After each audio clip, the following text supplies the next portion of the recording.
Hey, somebody see what we on?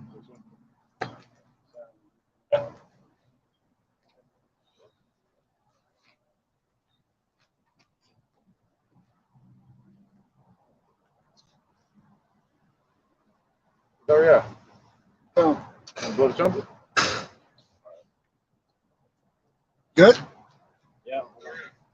We on? I can't see. All right.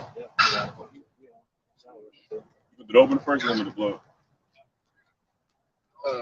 Easier.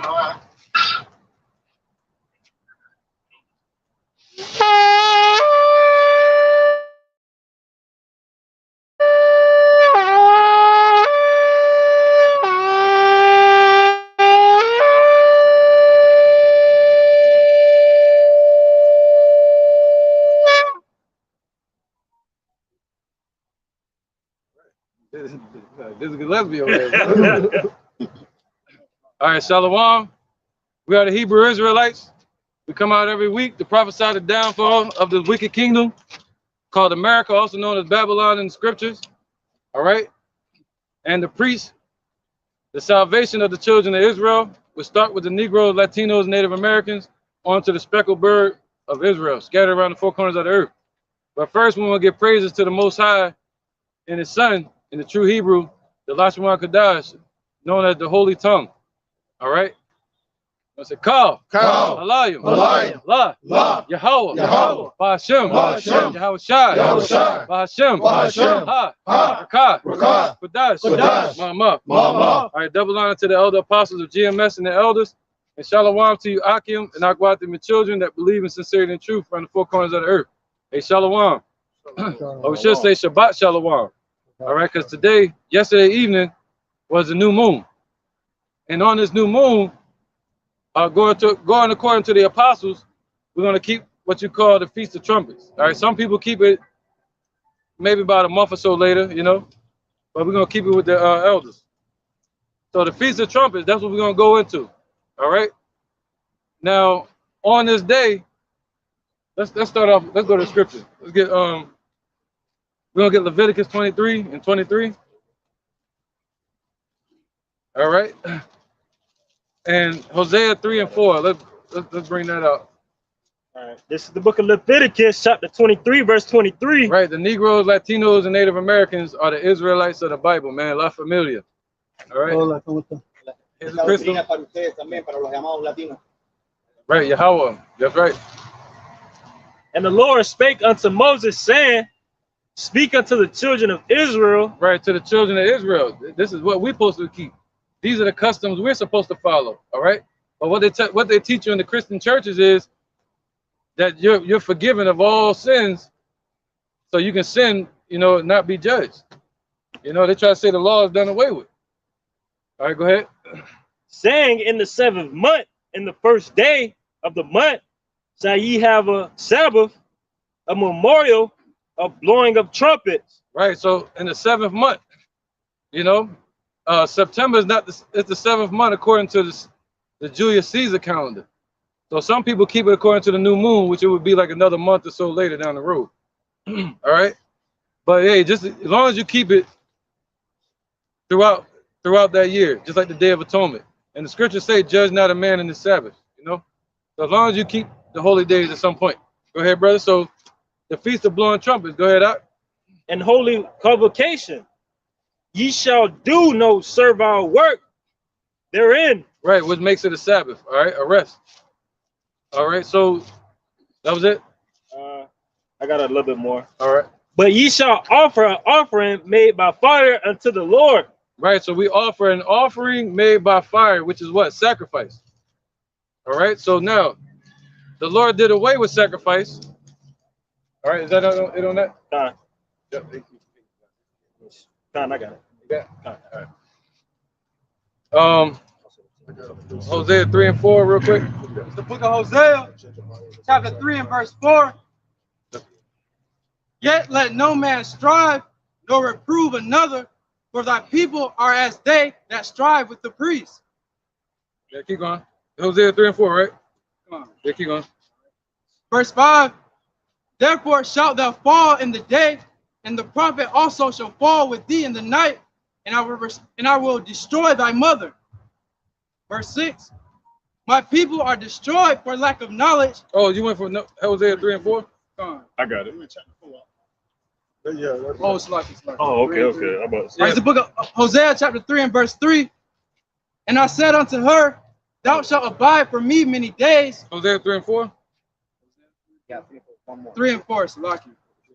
For the children of Israel shall abide many days without a king. Right, so we abided many days without a king, right? You know, go ahead. And without a prince. Without a prince. See that? And that's what Esau was after. If we say we have a king, Esau going to destroy us. You know, that's what they did in the Roman Empire. They said the king is born unto the children of Israel. And what did the Herodian dynasty in the Roman Empire do?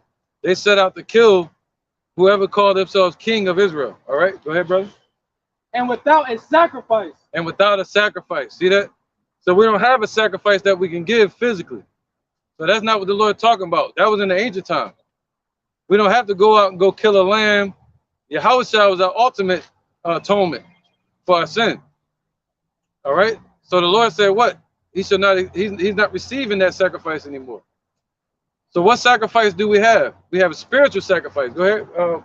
This is Romans chapter 12, verse 1. I beseech you, therefore, brethren, by the mercies of Yahweh, that ye present your bodies a living sacrifice, wholly acceptable unto Yahweh, which is your reasonable service. Right. So that's part of showing faith. So that's one step towards showing sacrifice. Is yourself presenting your body as a living sacrifice, preparing it for the altar. This is an altar where we teach. All right. So you got to sacrifice. And on the day of the Feast of Trumpets, what was happening in Israel when we came out of Egypt, it was set up as a memorial, meaning to remember. You see that we're supposed to remember on this day and be in a joyful spirit. And a spirit of hope of what the Lord is going to do again, meaning deliver us from what? Bondage from Egypt. All right, deliver us from our impoverished situation, man. You see that? So once the Lord delivered us from Egypt, we had a memorial, and on this day, the seventh day of the month, the 7th month, people were doing sacrifices all day. All right, offering up free will sacrifices all day and prayers. And on that day as well, all throughout Jerusalem and all throughout Israel, you will hear trumpets going off. So that's why the Lord said today represents the memorial of blowing the trumpets to when the Lord delivered us from Egypt. And when the Lord is going to, and it's an expectation of that the Lord is going to do it again. That's what today represents. To remember and to expect and to hope that the Lord is going to do it again. All right. Let's get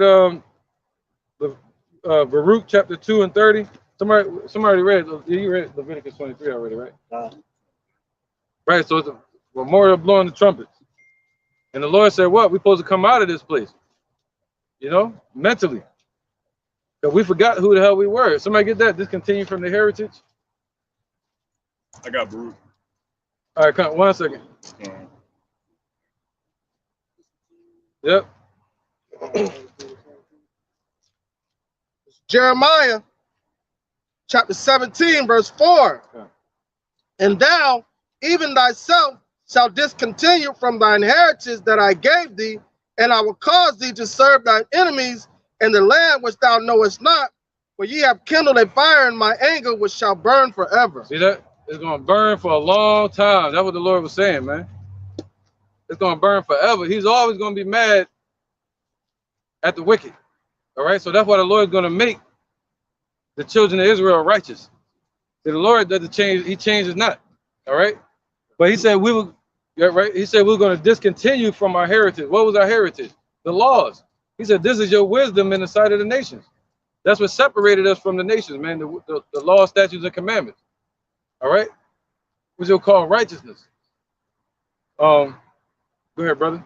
This is Ezekiel chapter 11, verse 16. Right. So in this place where we've been made servants unto the wicked, we are to remember the Lord, man. You know, and part of that is the memorial trumpets.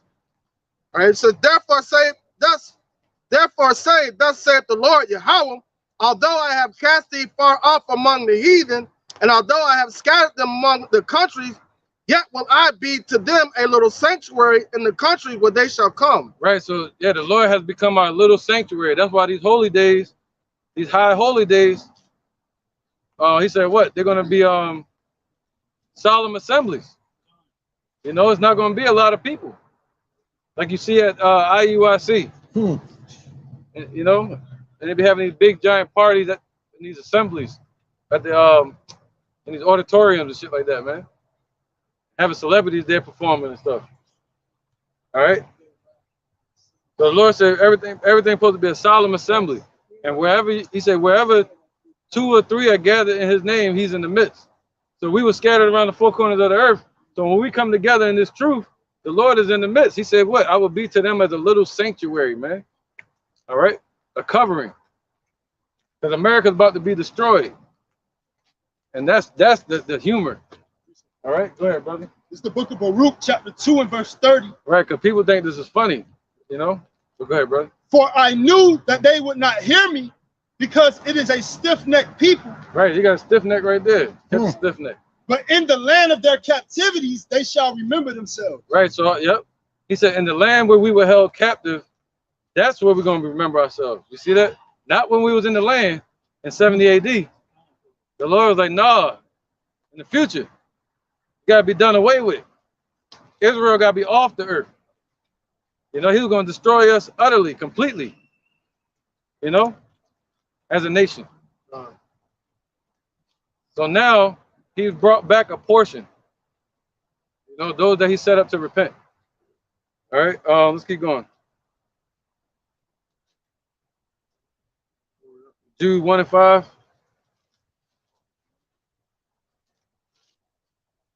You said Jude or Judith? Jude. Yep, Jude. And you already read Baruch, right? Yeah, 2 and 30? No, you already read it. Yeah, come. Jude 1 and 5. This is Jude. Go ahead. This is Jude chapter 1, verse 5. It says, I will therefore put you in remembrance, though ye once knew this. Right, the Lord is putting us in remembrance. You know, the same ones that knew the Lord in the past, they're the ones that are being put in remembrance. You know, that's a cut on vocab. Because vocab think these Edomites and these heathens can make it and can know the Lord. When the Caucasian race, they're the heathens that I'm talking about. They're the Edomites. All right. So they think that they can repent. Well, the word repent means to turn back to something. So how can they turn back to something they were never a part of? See, the children of Israel were told to remember and to do what? Go ahead, brother. It says, this is Jude chapter 1, verse 5. It says, I will therefore put you in remembrance. Right, so he's going to put us in remembrance through this word that was written. You see that? All right, that stood the test of time. It's still here waiting on us in this matrix for us. Go ahead. It says, though ye once knew this, how that the Lord, having saved the people out of the land of Egypt. Right, there you go. See that? And what did we do? We blew the trumpet. Go ahead. It says, afterward destroyed them that believed not. Right. No, that should be the thing, right? This is on that. 5 and 11. 5 and 11. Oh no, Judges. I mean, my bad. I'm on different now. Yeah. Yeah. Let's get Hebrews 13 and 15. I'm saying pressing buttons, deleting shit. Hebrews 13 and 15. Yeah, kind. Yeah, kind. Judges 5 and 11. Whichever one. They both. Go ahead. They both cool. I got Hebrews. All right, this is Judges chapter 5, verse 11. It says, they that are delivered from the noise of the archers and the places of drawing water, there shall they rehearse the righteous acts of the Lord. Right. So yeah, man. So the ones that are set up to hew wood and draw water, they're usually in the position of servitude. All right.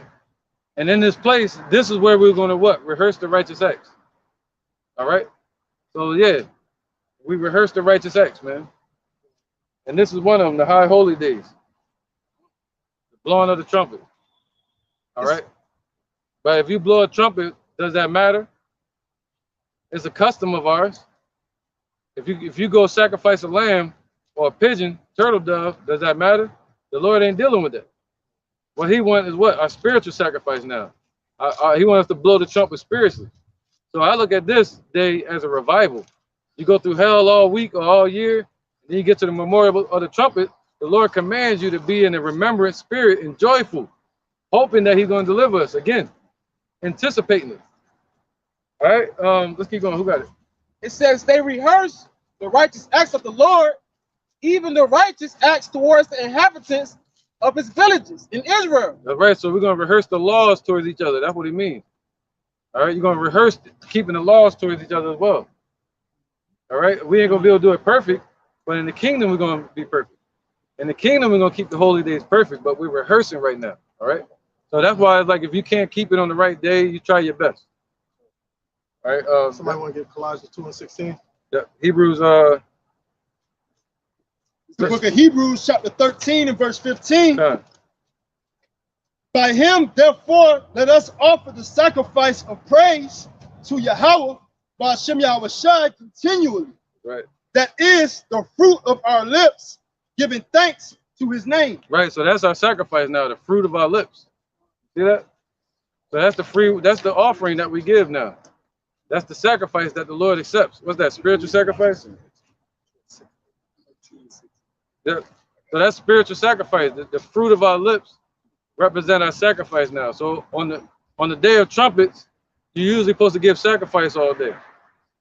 All right, and say prayers and blow your trumpet. So our sacrifice is the fruit of our lips now.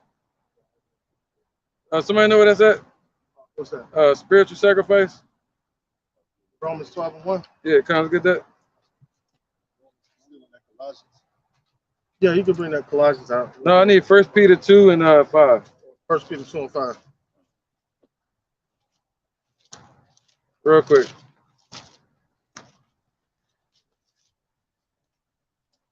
And this is the book of 1 Peter, chapter 2, verse 5. Right. Ye also, as lively stones, are built up a spiritual house and holy priesthood to offer up spiritual sacrifice acceptable to Yahweh by Yahweh Shai Mashiach. There you go, man. So the only way the Lord is accepting our sacrifice today, that's acceptable to him, is a spiritual sacrifice. And he said through Yahweh Shai. See that? It got to be through him. Which is what? He said spirit and truth. Somebody get that, Babak Shai? And then we get the Colossians right there. That's right. So what's our spiritual sacrifice? It's the testimony of Yahweh Shai, and it's the testimony of Yahweh.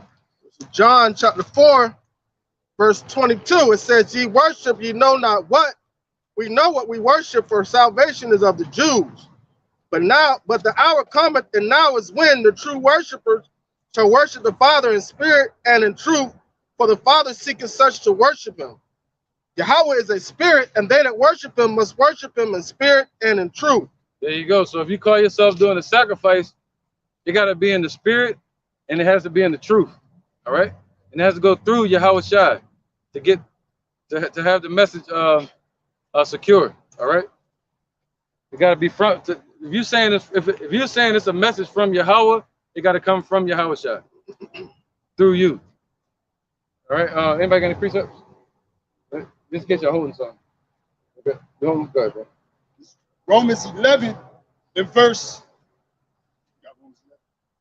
No, you good. Either one. It's Romans 11 and 11. I say then, have they stumbled that they should fall? Yahweh forbid, but rather through their fall, salvation is come unto the Gentiles to provoke them to jealousy. There you go, man. So through the fall, who is that? The ones that fell is talking about the leaders of our nation. All right, and we only fell. That goes into what we read last week with Song of Solomon, where it said, "I'm black but calmly." And we only fell so that we could be scattered, just like Yahushua. He only got crucified so that his spirit could be spread further, just like they say the shock of corn hits the ground, or wheat, and then it creates more. All right, so we fell so that his word would be established around the four corners of the earth where we were scattered. All right, so that's the only reason. You know, go ahead. Oh, yep. It's the book of Colossians. Yep. So once we fell as a nation, 70 AD, and we fell away from our heritage. Now the Lord is bringing us back from being Gentiles. All right, and that's the remembrance. All right, go ahead, good brother. And this is the book of Colossians, chapter 2 and verse 16. Let no man therefore judge you in meat or in drink or in respect of an holy day, right, or of the new moon or of the Sabbath days. There you go. Keep going. Which are a shadow of things to come, but the body is of Yahushua Mashiach. There you go, man. Yep. So all these things are a shadow of things to come. So you try your best. You know what I mean? Like, you know, so you try your best, man. But he said what? But the body that's left on the earth, that's connected to the head, Yahushua, that's Yahushua upon the earth. All right. But other than that, we don't have any way, we don't have any altar, we don't have a physical temple. You know, we don't have any, we don't have need of trumpets. Yeah, good brother. Good. You got it. Verse 18, let no man beguile you of your reward in a voluntary humility and worshiping of angels, intruding into those things which he have not seen, vainly puffed up by his fleshly mind. Right, and that's a cut on people like vocab, man. They think they got the map to heaven. Talking some damn Holy Trinity and all this madness, you know? So they have you worshiping angels. You go to be a police officer, they worship the angel Michael. All right? They have you worshiping the spiritual demon Satan on the left-hand side. All right? So let's stick to the point. Let's get back to it, yo. Okay, Isaiah 30 and 15. We already read Hebrews 13 and 15. Isaiah 30 and 15. Isaiah chapter 30, verse 15. For thus saith the Lord God, the Holy One of Israel, in returning and rest shall ye be saved. Right, so in returning and in rest shall we be saved. So you got to return first. And this is part of that returning. You know, going out and teaching our people to return back to the Father. All right, and in returning shall we be saved. Why? Because we were lost. We were put in darkness. We were spiritually dead. And now the Lord has woken us up to return. And we should be thankful for that. You know, that's what this day represents, the Feast of Trumpets. Blow you up the trumpet, sound the alarm. You know, get your crowd hype, get your team hype. You know, get your house shine them hype. Go ahead, brother. In quietness and in confidence shall your strength, or shall be your strength. A little stronger, brother. In quietness and in confidence shall be your strength, and ye will not. But ye said, no, for we will flee upon horses, therefore shall ye flee. And will we ride upon the swift, therefore shall they pursue you, be swift. Right, so that happened to us. That's when we fell. All right, that goes into what Brother Nathaniel was reading. We fell, you know, the Lord had us destroyed. But then what? Go ahead. 1,000 shall flee at the rebuke of one, and the rebuke of 5 shall ye flee. Yeah, keep going. Till ye be left as a beacon upon the top of a mountain, as an ensign up on a hill. Right, so we was left as just a beacon upon these mountains. You see that? So upon these mountains, upon these governments, we've been left as a sign, as a beacon. You know, the prophecies landed on us. You know, you can look at the prophecies and they fit our people. That's a sign upon our people. You see that? So, you know, and he said, and there's a what? A sign. He said a beacon and what else? Till ye be left as a beacon upon the top of a mountain, and as an ensign on a hill. On the hills, man. You see that? Keep going, brother. And therefore will the Lord wait that he may be gracious unto you. Right. So the Lord is waiting right now. You see that? He's waiting out in the heavens. And until he's able to be gracious to us, he's holding that back. Go ahead. That he may be gracious unto you, and therefore will he be exalted. Right. So that's what it's about. The Lord being exalted in this day. All right, go ahead. He's waiting for himself to be exalted. That he may have mercy upon you, for the Lord is a God of judgment. Blessed are ye, blessed are all that wait for him. There you go, man. That waiting. Blessed are all that remember him and those that wait for him. all right, and rehearsing the righteous acts. So you're blessed for that, man. You're blessed to be awoken to this truth. And that's something to be enjoyed about. We ain't got to walk around with our heads hanging down. The Lord said what? He's on the throne, man. You know, he conquered death. So we should be joyful. But this world will try to have you in shambles, man.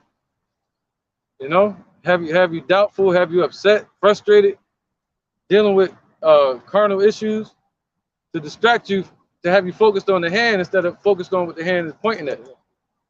You know, the beauty out there in the heavens. All right, that was it on that. Verse 19, for the people shall dwell in Zion at Jerusalem, thou shalt weep no more. He will be gracious unto thee at the voice of thy cry. He shall hear it, he will answer thee. There you go, man. All right, because the Lord didn't want to hear our cries before. He blocked himself. He said he covered himself with clouds so that our prayers would not pierce through. You see that? But now he said, I have heard you in an acceptable time. So this is the time when he's accepting our spiritual sacrifice. Go ahead, Doc. This is Isaiah chapter 43, verse 19. Behold, I will do a new thing. Now it shall spring forth. Shall ye not know it? I will even make a way in the wilderness and rivers in the desert. All right, so basically going into him making our way, because at one point in time he turned his face away from us and he put his back towards us. Yep. But now he's turning his face towards us with Yahweh Shai, and that's our enzyme. That's why he said, "Blow you the trumpet in Zion, man, make an alarm on my holy mountain," because the day of the Lord is at hand, and that's the day that we look forward to. Right. And what did the Lord tell him? He said, yo, if you drink of this water, you should not thirst anymore. Because it was a dry time. You see that? Our people were dry. Then the Lord brought the water. See that? And that stream led to what? What's the one you always read? It started off as a stream from 2,000 years ago and became a brook. Right? I got it. This is Sirach chapter 24, verse 27.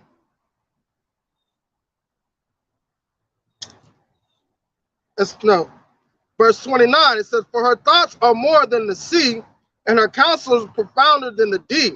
Right, so that means Yahweh came out here and gave us wisdom, all right? Gave us straight wisdom from Yahweh, understanding. I also came out as a brook from a river, and as a conduit into a garden. Right, man.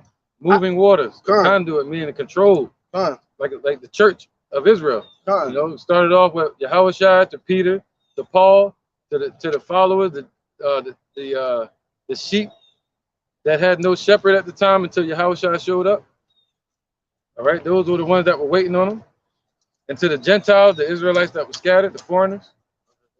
So all the way to us today, which is the sea. All right, it says, verse 31, it says, I said, I will water my best garden and will water abundantly my garden bed. And lo, my brook became a river, and my river became a sea. I will yet make doctrine to shine as the morning, and will send forth her light afar off. There you go, man. So see that? It went from the water to explain it as the doctrine. And and talked about it being a light that was going to shine afar off, meaning all around the world. All right. So let's keep going. Oh, you got precept? Let's get some precepts real quick. Yeah. It's the book of Isaiah, chapter 54, and verse 6. For the Lord hath called thee as a woman forsaken and grieved in spirit, and a wife of youth, when thou wast refused, saith thy power. Yep. For a small moment have I forsaken thee, but with great mercies will I gather thee. In a little wrath I hid my face from thee for a moment. But with everlasting kindness will I have mercy on thee, saith the Lord thy Redeemer. Right. And the token of that mercy is Yahweh and you being in this truth. So we should be joyful about that. All right. He said, I will bring you back as a woman forsaken. See, we were forsaken, but what did Paul say? Romans 11. You know, we were forsaken. But the Lord said it was for a little moment. That was just a moment to him. 1,000 years, 2,000 years, 4,000 years, whatever. You know, all this time, man, was a moment to the Lord. You know, but he said, I'm gonna bring you back. You know, his servant. He was gonna bring his servant back to him. Not bringing a new nation. You know. Go ahead, This is book of 2 Corinthians 5:17. Therefore, if any man by in Yahweh Shai is a new creature, all things are passed away. Behold, all things are become new. Huh. That's right. You want to speak on it? That's right. So you basically become a new creature, a new creation, man. Once you step out here to this truth, Paul said the old man must die. So you begin to kill the old man. You know, and you become the realization that the Lord is literally walking through you, man, living through you on this earth. You know, you had what they call that, the footprints in the sand. Mm-hmm. You know, you look down and saw more footprints than yours, and you realize he was carrying you. All right. He said he's gonna be with us in the world. We got to realize. I think the Lord wants us to realize that now. At this point. Go ahead. It's the book of Isaiah, chapter 49, and verse 15. Can a woman forget her suckling child, that she should not have compassion on the son of her womb? Right. 2/3 of these women do today. They begging for abortion law. Yeah. They may forget, yet will I not forget thee. Behold, I have graven thee upon the palms of my hand. Right. They might forget, but Yahweh Shai not gonna forget us. He's saying he's showing you the difference, man. It's a big difference. You know. Verse 16. Behold, I have graven thee upon the palms of my hands. Right. So he's up there looking at the holes in his hands. You know what he did for us. We engraved upon his hands. You know. So you better be damn sure he's gonna come back and deliver us. Right, go ahead, brother. Thy walls are continually before me. Right, man. So our walls meaning what? What do your walls represent? Our defense. If the walls are broken, then we're undefended. So the Lord is always monitoring that. You know, he's always monitoring that, whether we need it or we don't. All right, go ahead. No, you good. You good. This is Romans chapter 11, verse 1. I say then, hath Yahweh cast away his people? God forbid. Right. For I also am an Israelite of the seed of Abraham. Right. So the Lord did not cast away the Negroes, Latinos, Native Americans. They call us forgotten people, or just nobody, or black, or, you know, a problem. But the Lord said, I have not forgotten these people, man. You know, they put us in slavery. You had the civil rights movement. You still got these cops bashing our people in the heads today on the street. But the Lord said, I have not forgotten them. Your president might forget you. Your woman might forget you. But the Lord said, I have not forgotten them, man. And the Lord is a so-called black man from the tribe of Judah. His name is Yahweh Shai. Go ahead, brother. God hath not cast away his people, which he foreknew. Won't ye not what the scripture, Slakia, won't ye not what the scripture saith of Elijah? How he maketh intercession to God against Israel, saying, Lord, they have killed thy prophets and dig down thy altars. Right, they killed the prophets and they dug down the altars. Go ahead. So we don't have no altar. Our only altar is spiritual now. But the Lord said, lift ye up a trumpet. Lift up your voice like a trumpet upon the high mountain. And that high mountain, that exalted mountain, that government is America. Go ahead. And I am left alone. Don't lift up your gun. Lift up your voice. Go ahead, brother. And I am left alone, and they seek my life. Yep. So we left alone as a nation in this place. All these nations have somebody to protect them. The Caucasian race, the Edomites, they have the government to protect them. If not, they have the European government, which is like Rome, you know, the Illuminati, the World Bank, the IMF, the Federal Reserve. You keep going on and on. The Chinese, they have China to protect them. North Korea, they have Kim Jong-un. I guess you say he protecting them. But all these nations have some type of form of protection. But Israel, we just left out here. But the Lord said, no, I put them there for punishment. I did not forget them, though. And the thing about it is all these other nations, right? If you're from Chinese descent, there's a Chinese embassy here in the United States that you go to receive refuge. We are the only nation that doesn't have an embassy anywhere on this earth where we can go to seek refuge for. At period point blank. Yep. That's right, man. You talking about the mom and pop store? They ain't refuge. For real. the liquor store and the club is not refuge. No, it ain't. That's more destruction. Yeah, in the church. Canuck, then Mazan, then the brother. Oh, then the car. All right, this is Hosea chapter 1 and 10. Yet the number of the children of Israel shall be as the sand of the sea, which cannot be measured nor numbered. And it shall come to pass in the place where it was said unto them, ye are not my people, There shall be said unto them, ye are the sons of the living power, Yahweh Bashim Yahweh Shai. Well, who is it going to be said through? It's going to be said through the prophets.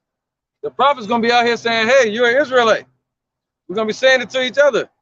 There it shall be said, and the nation is going to say it in that last day, according to Wisdom of Solomon chapter 5. All right? You got a point on that? No, the point is just saying that you know, we have no our only refuge is to Yahweh Bashim Yahweh Shai. So all these people don't even count us as being a nation. We're still counted as 3/5 of a man. But in the place where it said that we are nobody, that we're not the people of the Lord, where we're claiming, where we're surnaming ourselves, where he surnamed us Israel, this is the land where they're going to say those are the sons of God. Right, man. Because according to Romans chapter 8, verse 20, the whole earth is waiting, with 8 and 19, the whole earth is waiting for the manifestation of who the sons of God are. But it's going to be revealed in that time when Yahweh Shai shows up. Go ahead, my bad.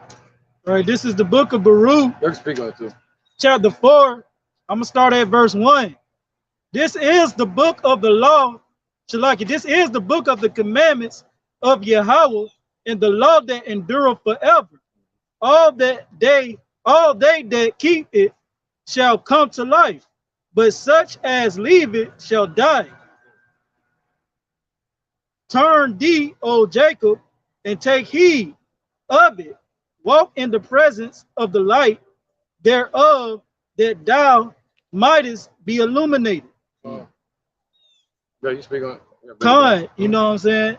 And this is the book of the commandment. You know, just like we have a high holy day that we're supposed to be keeping, man. Yeah. You know, and if our people rehearse the righteous acts, you know, only good can come from that.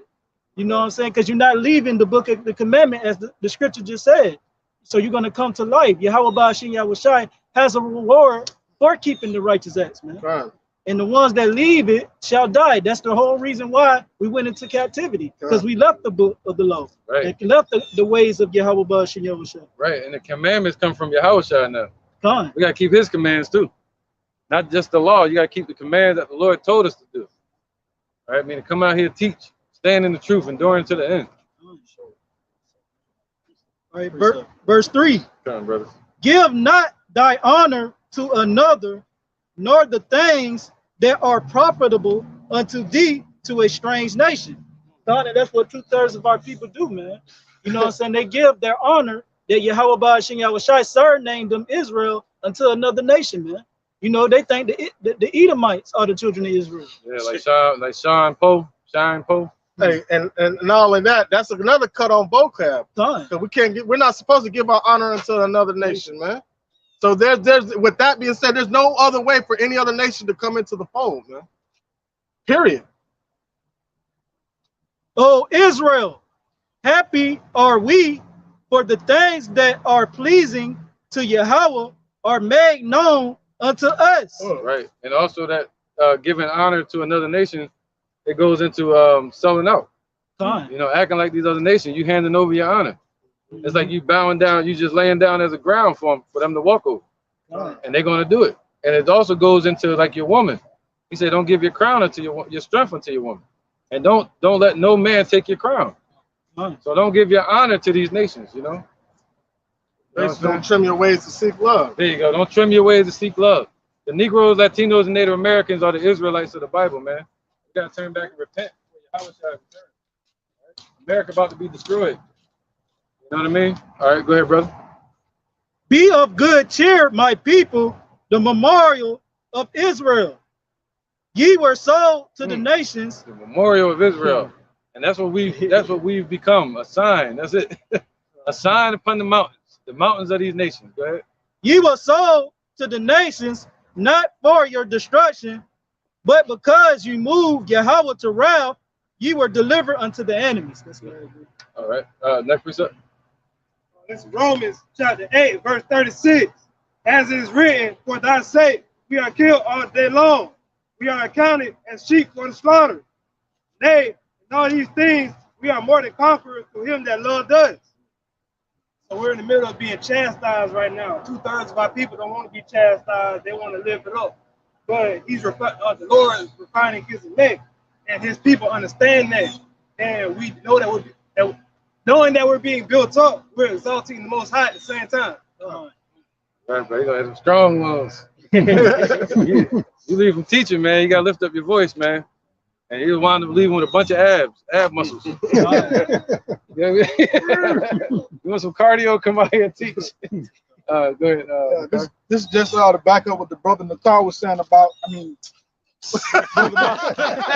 Brother Mazan. Brother Mazan was saying about being obedient and doing the work of Yahweh Shemel Shah. This is James chapter 1, verse 22. It says, "But be ye doers of the word, and not hearers only, deceiving your own selves." So you must be a doer of the word. I mean, you must be obedient. You must follow the laws, statutes, and commandments as the Heavenly Father has set up for us to do. You must be obedient to Him, because following His setup and following the way He wants you to do it, you'll never ever go wrong. You always end up right. You start off right, you end up right, as the saying goes. You start off wrong, you end up wrong. So be ye doers of the word and hearers. Do both, hearing and doing. And what did Samuel say to Saul? It said, obedience is better than sacrifice. So, all right, so what is our sacrifice? Presenting our bodies as a living sacrifice. So you're killing two birds with one stone. We're being obedient, right, by coming out here and teaching, and it's also committing a spiritual sacrifice unto the Lord by coming out here and teaching. So by you teaching, you're covering both sides. You're being obedient, you're obeying the law, statutes, and commandments to the best of your ability, not out here being wicked, and you're presenting of your bodies as a living sacrifice, saying, Lord, I'm coming to you. I'm willing to present myself as a sacrifice, as well as He did. We don't have to do it to the magnitude that He did it, but that's the least we could do. May I add on to that? Also, like when I was growing up, about your parents, when they want you to do something, my parents, it didn't matter who said it, my father or my mother, but they would always say obedience is better than sacrifice. Basically saying it's better for you to be obedient than to get greased up for being hard-headed and disobedient. All right, this is the book of Sirach, chapter 32 and verse 15. Verse 14. Whoso fear of the Lord will receive His discipline, and they that seek Him early shall find favor. And I just brought that out to back up the brother Canuck and the brother Nakar, man. You know, that discipline to take you a long way, man. You know what I'm saying? Listening and hearkening and fearing the Lord and giving Him His reverence, you know what I'm saying, it's going to take you all the way to that finish line, man. Man, that's a beautiful word that you use, discipline, because learning from the elder the true what discipline really means. And you got to understand it. He said, discipline is doing something when you don't even feel like doing it. Right. Because you're not always going to be motivated. Yeah.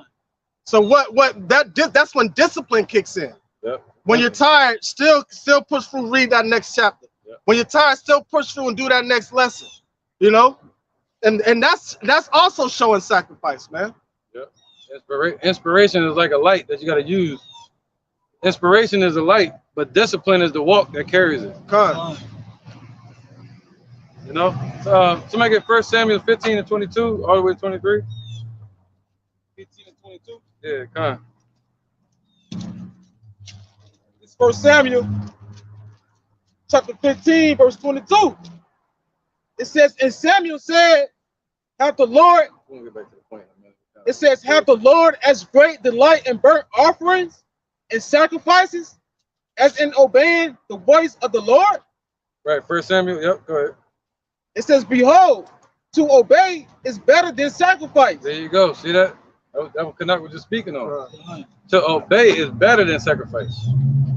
See that? So obey what Yahweh Shai said from Yahweh. That's way better than any sacrifice that we can do.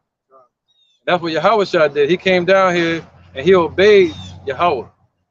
Because what is the sacrifice for? Disobedience. Disobedience. That's what the sacrifice is for. You got to sacrifice something for sin. So to obey is way better than sacrifice because there's no need for any sacrifice at that point. Right. All right, go ahead. It says to obey is better than sacrifice, and to hearken than the fat of rams. Right, go ahead. For rebellion is as the sin of witchcraft. Yep, so you become a witch once you rebel against the Lord. So 2/3 of our people, they're in that spirit of witchcraft. And we already know that. They're in the spirit of Satan on the left-hand side, man, in general. All right, they're under that witchcraft, that spell. All right, go ahead. And stubbornness is an iniquity and idolatry. There you go, man. So that's like basically their stubbornness. They're basically gonna be in idolatry, self-worship, worshiping American idols, meaning celebrities and famous people, worshiping money. See that they're gonna be caught up in that worshiping of idols, adultery. All right. It says, because thou hast rejected the word of the Lord. See that once they reject the word of the Lord, they get left out there in the dark for all the nocturnal animals come and get them. All the beasts of the field, all these nations to push their ideologies and philosophies and idols onto these people, man, to imprint them. Our people grow as what? Wild grapes. They grow and they soak up all the toxicity that this place has to offer. And the Lord said, yo, this place is like super toxic. He says, polluted. It shall destroy you with the sword destruction. But our people soak up the toxicity, man, the wickedness here. All right, go ahead. Oh, that was it, right? All right, a little more. All right. It says, he have also rejected thee from being king. All right, yep, go ahead, brother. John chapter 14, verse 15. If ye love me, keep my commandments. Right, so and that's and also he was talking to Saul right there. But go ahead. And that's not just talking about the commandments that are the 613 laws that he gave. Also following the examples that were set by the prophets of old, or by Yahweh, by Samson, by Elijah, by all of them, following in the footsteps that Yahweh set out for them, following the same old paths. All right, there's a lot of distractions out here, but we have to continue to pray, to teach, and to also live our life according to pleasing Yahweh. Yeah, follow those examples of faith. Follow those examples. Follow the yellow brick road. Follow the footsteps. The footsteps. Right. So as there are distractions out here, we're supposed to be a distraction to the world, not the world distracting us. We become a distraction. So if you because if we were once a part of the world and something distracted us and pulled us out of the world, so now we become that distraction, the thorn in the side of this place. Right. That's why they want to get rid of us. If we weren't doing the work, they wouldn't care what we were doing. They would let us go down the unrighteous path. Yeah, well, yeah, we become distractions for each other. Because what distracted us would be Yahweh Shai. Got our attention. And we continue in that. That's why we do our videos. Somebody could be falling asleep. Somebody could easily be falling back into the world. And then you got a brother video that might just pop right up. When I keep them distracted from the fire that's going on, from the pain, from the suffering, man. When I'm on YouTube, I look at all I can video. Damn, not what I do. Do a video. Yeah. That's how I feel when I don't see one. I'm like, oh, it's for me. Yeah, it's my turn now. Yeah. You on the stage, like, where the show at? You the show. Yeah. Oh shit. Let me grab my mic real quick. Oh, grab my mic. Oh, I got my mic right here in my pocket. Oh, somebody else a precept back here. Right, who's two? Right, brother. Come on, bring that power. All right, now. This is Matthew chapter 7, that's right. 21. Hey, if you go on YouTube, you can find this, man. Yep. Is somebody give him the page real quick? You just tell him where it's at. He probably can pull it up on YouTube. That way you can check it out later, you know, when you're chilling. All right, go ahead, brother. This is Matthew chapter 7, verse 21. And everyone that saith unto me, Lord, Lord, shall enter the kingdom of heaven, but he that doeth the will of my Father, which is in heaven. Right, you want to speak on it? Well, I'm going to read down to 23. Okay. Verse 22. Many will say to me in that day, Lord, Lord, have we not prophesied in thy name, in thy name have cast out devils, in thy name done many wonderful works. So these are the individuals that did the wrong sacrifice. They sacrificed all wrong. All right, keep going. Yes, verse 23, and then will I profess unto them, I never knew you. Depart from me, ye that work iniquity. So they were sacrificing swine's flesh out here. They weren't doing it right. So the Lord's gonna say, depart from me. I never knew you, man. So he said, the sacrifice you made wasn't unto me. You were sacrificing to these idols because you have money on your mind. Yeah, baseball caps and brands, and guns, being tyrants and shit. Yeah, man. So basically, the Lord has a judgment for you too, and that's showing the king of terrors, because these individuals really think they're in the truth. They really think they're doing what they're supposed to do, and the Lord has them in that delusion, man. That just shows you the power of the Lord. That should always stay on your mind. And that's to always have you examining yourself, man. Because the Lord can have you in derision. You never know. So we use each other as distractions and testimonies on and the elders and the apostles on how to conduct our daily lives. You know, not wanting to stick our chests out and be over something, but want to be a part of something. Yeah. Because a lot of wicked Israelites, they'll stick their chest out in pride. But you should stick your chest out in honor. You should feel honored to have the knowledge, wisdom, and understanding that you know you're Israelite, that you know who Yahweh is, Yahweh Shai, Yaakim, Yahwathim. Because you got individuals that go on these social media apps and then they'll play the big dog on the shelf, and then they try to create that fake facade like they're the top dog or like top G's, as somebody would say. They got muscles but no spirit, like Ezekiel 37. Right. They got the sinews, but they don't have no breath. Right.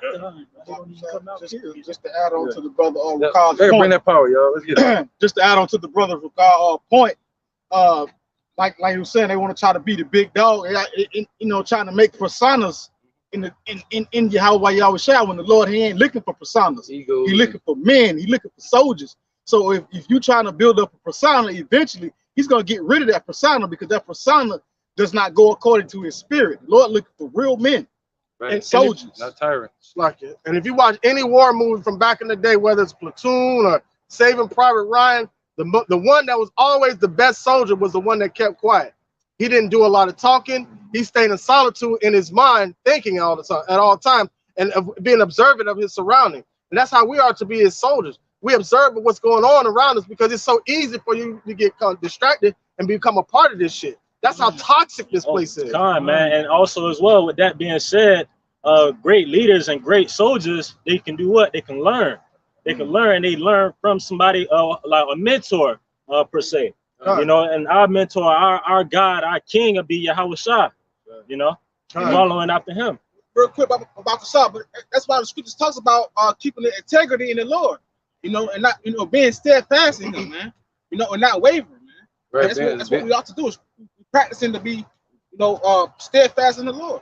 And that's the whole purpose of. That's one of the main purposes of the holy days still being in place. And we still, and us still, even though we don't get them perfect, it's a necessity for us to practice these things, man. For us to get a glimpse of what our covenant was, of what state of mind we were in before we were discontinued from our heritage. All right, go ahead. Book of Hosea 6:5-6. Therefore, I have you then by the prophet. I have slain them by the word of my mouth, and thy judgment are as the light that got forth. For I desire mercy and not sacrifice, and the knowledge of Yahweh Bahashem, Yahweh Shai, more than burnt offering. So basically, our understanding is true. Having that seal of approval, man. All right, it's not all about being a dictator, a tyrant, or yeah, I go out every day. What are you doing when you go out? What are you doing when you do these lessons? First Peter's, you can break it down too. First Peter's 4:9. Use hospitality one to another without grudging. You're gonna have debates, but as every man hath received a gift, even so minister the same one to another. So that means what? Buy the truth and sell it not. Porque los morenos, latinos, indios americanos son los verdaderos hijos de Israel.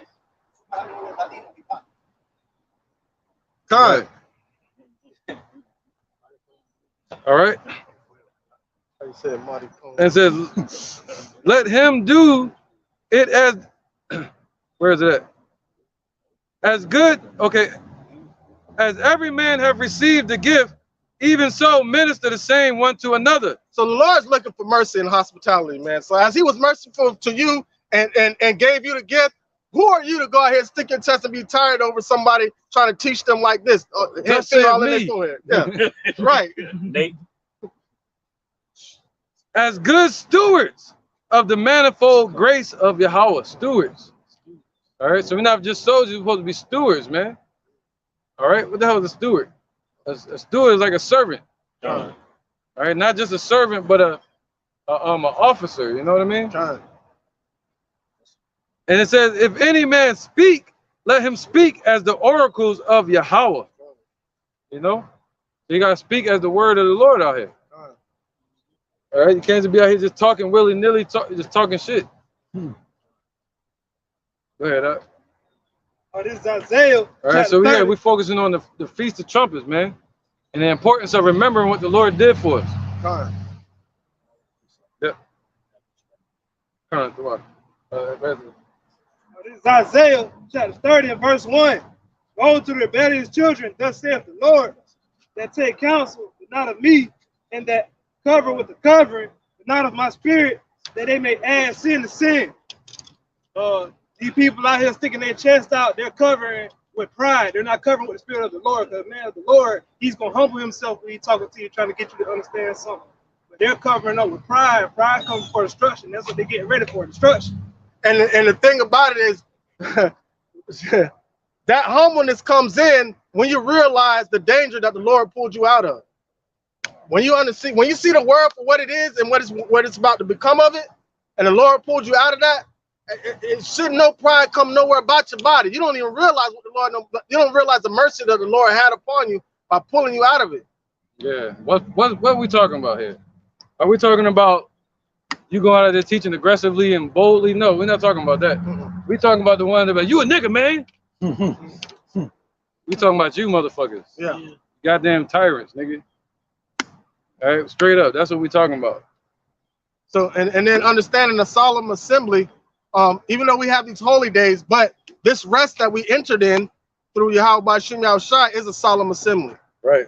Now, if you're in that spirit of Mashab Allah, how he was, if you're in that spirit of the animal, the fucking maniac, Mississippi maniac, then that's what we're talking about. You know, ISUPK out there looking like they in the black military. You know what I'm saying? So you got a precept. Yeah, let's keep rocking. It's all the facade, you know what I mean? It's Matthew chapter 21. Yeah, he's like, you can't call them, you gotta call the police and shit. You got a fucking crime emergency, you can call ISUPK. The nigga with the military boots and shit. All y'all going to jail. Your Honor, you're second in command on the outside. Yeah, he wasn't the general. Call the general. Call the You general. don't need no insurance. Like some insurance shit, right? Yeah, man. Matthew chapter 21, verse 5. This is Yahushua. Tell ye the daughter of Zion, behold, thy king cometh unto thee, meek and sitting upon an ass, and a colt, the fowl of an ass. I'll read verse 6. And the disciples went and did as Yahushua commanded them. Right, so we understand the colt and the fowl of an ass, that's two. That represents this right here. We the asses that the Lord talking about. All right, he really rode in on the donkey, but that's spiritual talking about. He's riding, he's on us right now. You see that? We're carrying him to his destination. And if you claim to believe in Yahushua, under Yahweh, and you have no choice but to be humble, or you have no choice because the creator of the heavens and the earth came in riding on a donkey. Right. All right. He has the ability to come riding in on something else. God, man, a big chariot, man. God. So what is that individual to be over somebody saying, hey man, talking down on you when it's Yahweh Shah out there with a huge ass chariot waiting to come down, man. Yeah. And you think he's gonna come back for somebody that's for you? Yeah, that's somebody that's trying to afflict a fellow brother. And look at what he went through and gave no railing accusation against even 2/3 of our people. He said, forgive them, Father, for they know not what they do. So who are you to try to rise up against one of his elect? Right. And you got righteous correction. We ain't talking about that. Not at all. To correct each other, that's to help keep each other in the faith. You know, but we talking about the damn tyrants, man. You know, that claim they blowing up the trumpet when they really blowing up a damn kazoo. I was gonna say, sometimes talking at people, I would say you can't teach at somebody. You must teach to someone. Right. Because so like you say, the tyrants, whatever, they always trying to teach at and talk at. Some people get it, and sometimes you have to talk to and teach to for people to understand and for people to get it and then respond in life. But if you always coming hard, like you concrete, you're not gonna get nowhere. You're just gonna always be talking about whatever you be talking about. Yeah, somebody come on your video, you like, fuck you niggas, and you niggas ain't shit, and you don't know nothing, you. And damn, what the hell? What the hell you think listening to you? Where's the mercy of Yahweh Shem Yahshua? Where's the love of Yahweh Shem Yahshua? The compassion. What are you experiencing that? What are you experiencing that would make somebody want to follow you? You know, where's the personal relationship with Yahweh Shem Yahshua? Go ahead. I got one to 6 and 16. Go ahead. This is the book of Jeremiah 6 and 16. Thus saith the Lord, stand ye in the ways and see and ask for the old paths. Where's the good way? And walk therein. All right, so we ask for the good path, and we look for the old way. What's that? The law, statutes, and commandments, and also the holy days. All right. So we don't celebrate Christmas, Nimrod Day. We don't celebrate Halloween, the Day of the Dead. We don't celebrate Easter, Ishtar, Babylonian. You know, we don't celebrate none of that, man. We celebrate the Lord's holy days that He set up for us. And rehearsing them. Go ahead, brother. And ye shall find rest for your souls, but they said, we will not walk therein. Right, that's 2/3. 2/3 will not walk in the light. They rather be in the darkness so they can hide. You know, but they don't know that darkness is about to get lit up with fire. Right? So let's get back to the points. Anybody precept? Go ahead. This is the book of Isaiah, chapter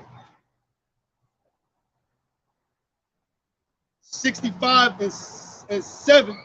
Your iniquities and the iniquities of your fathers together, saith the Lord, which have burnt incense upon the mountains and blasphemed me upon the hills. Therefore will I measure their former work into their bosom. Oh, right. So thus, right. Now you got, even in the ancient times, they were going around to different governments and different countries sacrificing to these idols, man. So even here in America, around these different governments and cities, our people are sacrificing to idols. You see that? So they're doing it again. So the Lord is revisiting that upon them. All right. So He told us in these mountains, we're supposed to give the righteous sacrifice. All right. Don't give a sacrifice of fools. Go ahead. Verse 8, thus saith the Lord, as the new wine is found in the cluster, and one saith, destroy it not, for a blessing is in it, so will I do for my servant's sake, that I may not destroy them all. See that? And what did the Lord say? Somebody get that in Revelation 6. See that? So what precept was that? That was Isaiah 65 and 8. All right, cool. I need that something else.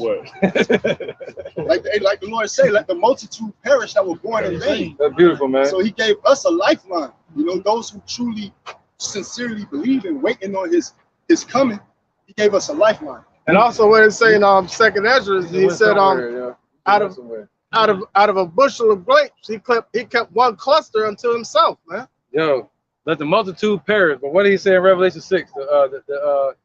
The black horse. Okay. This is Revelation 6.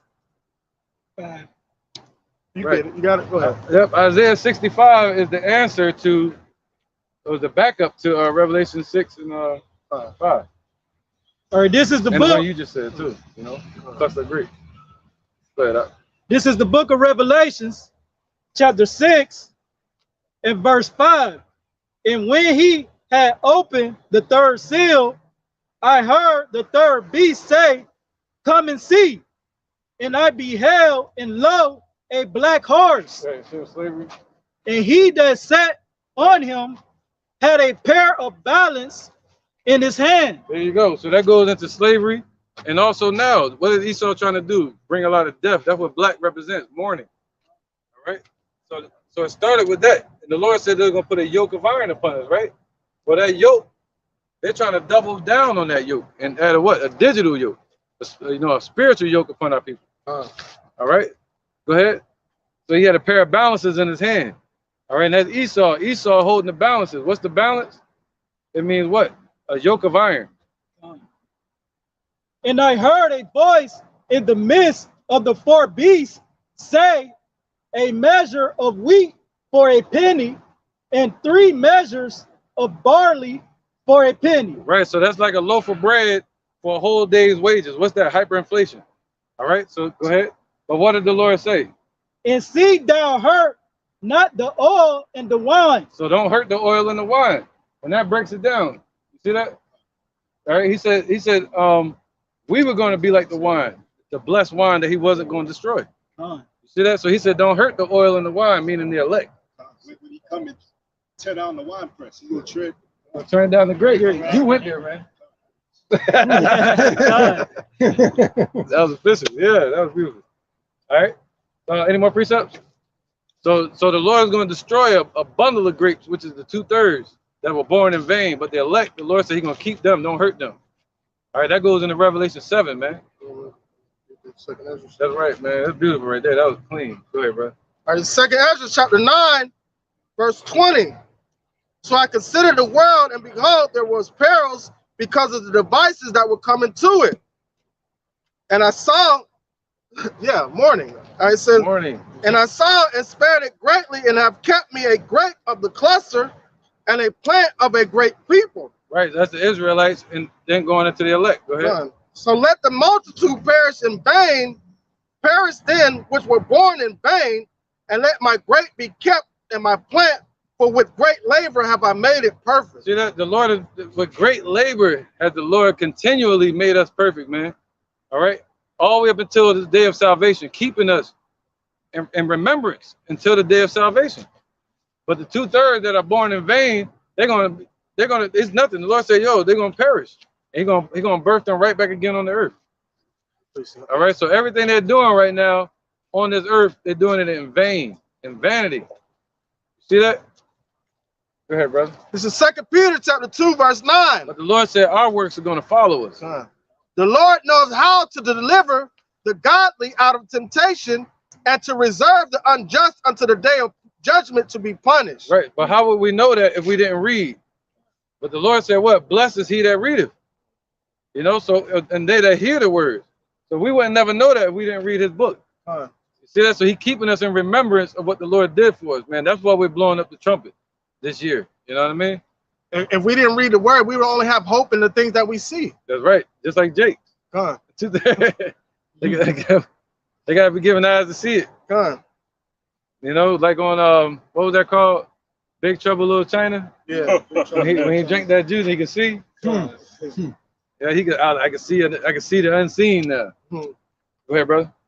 All right, this is the book of Zechariah, chapter 8, and I'm gonna start at verse 11. Yep. It says, but now I will not be unto the residue of this people, as in the former days of the Lord of hosts.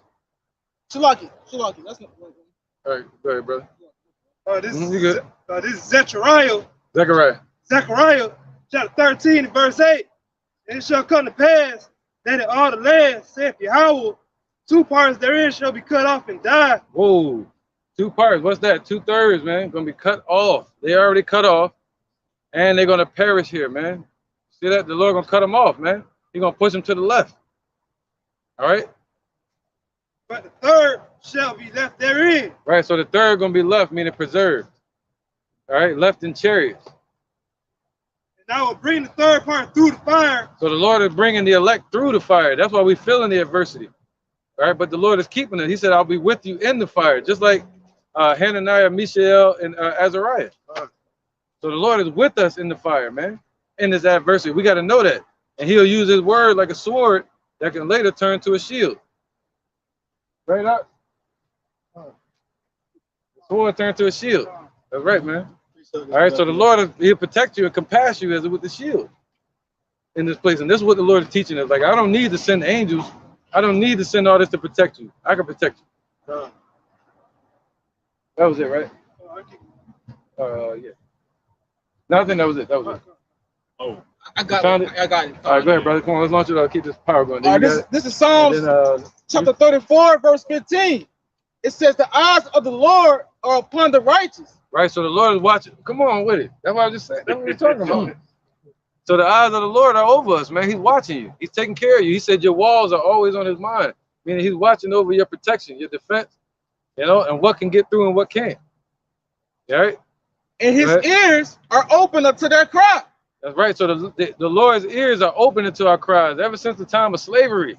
The Lord has been hearing us crying out in them slave houses while Master was at the table eating. Verse 16, it says, the face of the Lord is against them that do evil. That's right, man. So the Lord is against them that do evil. Right, gluttony is evil. Gluttony is evil, man. Go ahead, brother. It says to cut off the remembrance of them from the earth. It says the righteous cry, and the Lord hear and deliver them out of all their trouble. Ooh, so the Lord, when we cry to the Lord, He'll deliver you, man. You know, that's power. That's the Lord watching over you. He said, y'all, I'll carry you. I'm gonna guide you to the kingdom. He promised us that, man. That's joyful right there. That when you cry to the Lord, when you're able to cry to Him. How are we gonna cry to Him if we don't know who He is? How are we gonna know who He is if we weren't taught by who was sent from Him to teach? How should they hear without a preacher? How are we gonna know who Him is if we don't know His name? If we don't know His name. Well, I got a quick two, sir. All right. So we should be thankful today, man. This is the day to celebrate, man. Play some good music, you know, spiritual music, Hebrew music. Play some trumpets. Chill with your family, the Akim, you know, and be thankful. Look back on the journey that you come so far to, in the battle that the Lord brought you through, especially in His name. All the people that stepped up to you, try to challenge you with the word, and now they've been confounded. These things to rejoice about. Because sometimes when you're in this truth, you begin to keep hacking at the wall so much, you forget this, you know, to be thankful and be grateful, man. You know.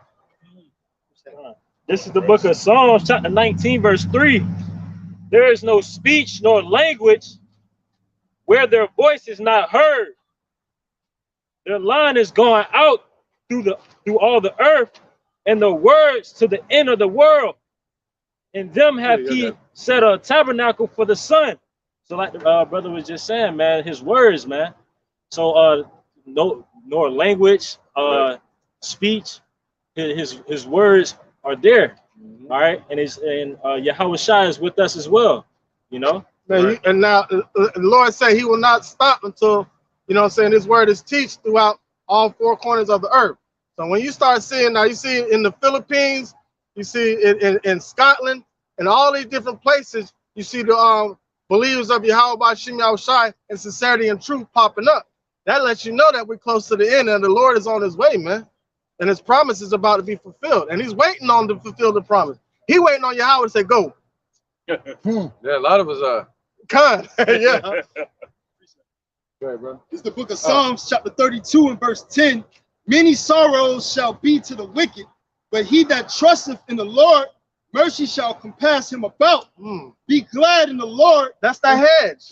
That's that wall. Mercy shall compass us about, the ones that truly believe in His name. But it's going to be many sorrows for the wicked, man.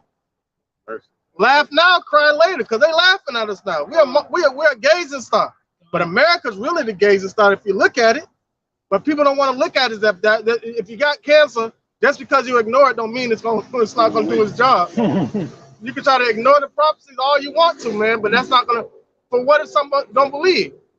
You know? This verse 11, be glad in the Lord and rejoice ye righteous, and shout for joy, all ye that are upright in heart. Right. So the ones that are not upright in heart, they're not going to be rejoicing at this. All right. And it said in heart, not in works.